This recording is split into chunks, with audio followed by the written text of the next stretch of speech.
সবাইকে স্বাগতম জানাচ্ছি কুলিস রেসিপিতে আরও একটি নতুন রেসিপি দেখার জন্য। আমার আজকের রেসিপি বিটরুট এবং বাঁধাকপির পাকোড়া, যা কিনা এই শীতে খুবই মজার হয়। তাহলে চলুন রেসিপিটি দেখে নিই। রেসিপিটি তৈরির জন্য এখানে আমি একটি বড় সাইজে বাঁধাকপি নিয়েছি, আর প্রথমে এই বাঁধাকপিটাকে মাঝখান দিয়ে কেটে নিচ্ছি।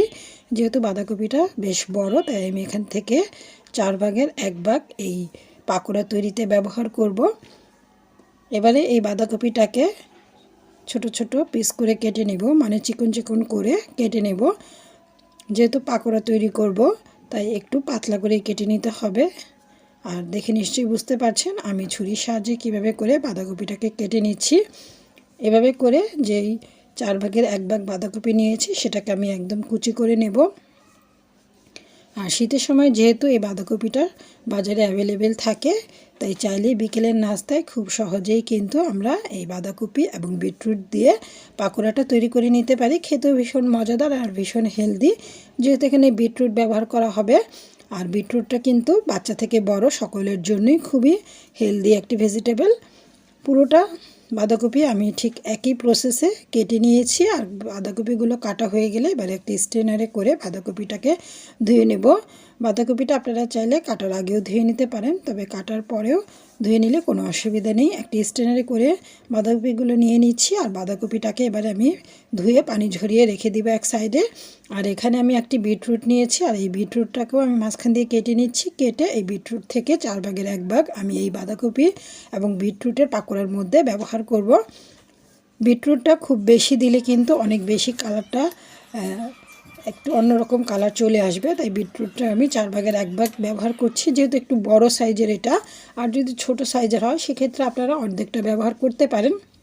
খোসাটা ফালানোর পর এই বিটরুটটাকে আমি ধুয়ে নিয়েছি। ধুয়ে এখন এটাকে একটি গ্রেটারের সাহায্যে গ্রেট করে নিচ্ছি। গ্রেটারের সাহায্যে গ্রেট করে নিলে খুব সুন্দর কুচি হয়ে যাবে। আর দেখতেই পাচ্ছেন চমৎকার একটা কালার বিটরুটের, আর এটা কিন্তু বাচ্চাদের জন্য ভীষণ হেলদি। এবারে একটি মিক্সিং বোলের মধ্যে প্রথমেই আমি বাঁধাকপিটা নিয়ে নিলাম, এরপর নিয়ে নিচ্ছি বিটরুটটা।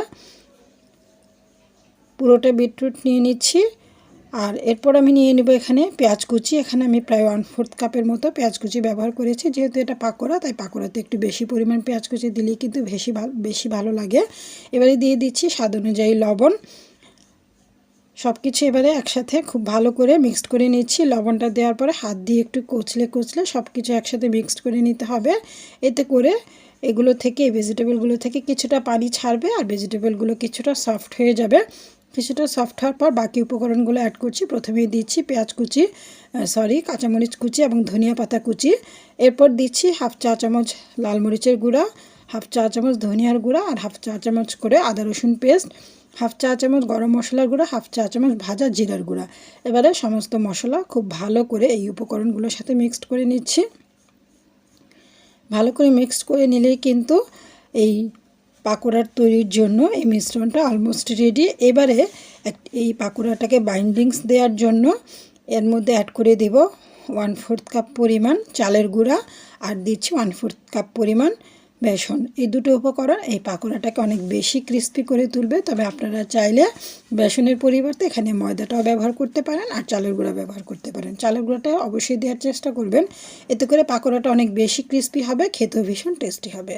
এবারে সব কিছু একসাথে আবারও ভালো করে মিক্সড করে নিলেই কিন্তু পাকোড়া তৈরির জন্য আমার মিশ্রণটা একদম তৈরি।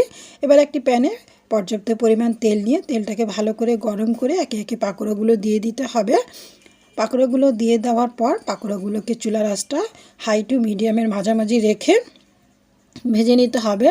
যেহেতু পাকোড়াগুলো হতে খুব বেশি সময় লাগবে না, 8 থেকে 10 মিনিটের মধ্যে কিন্তু এই পাকোড়াগুলো হয়ে যাবে।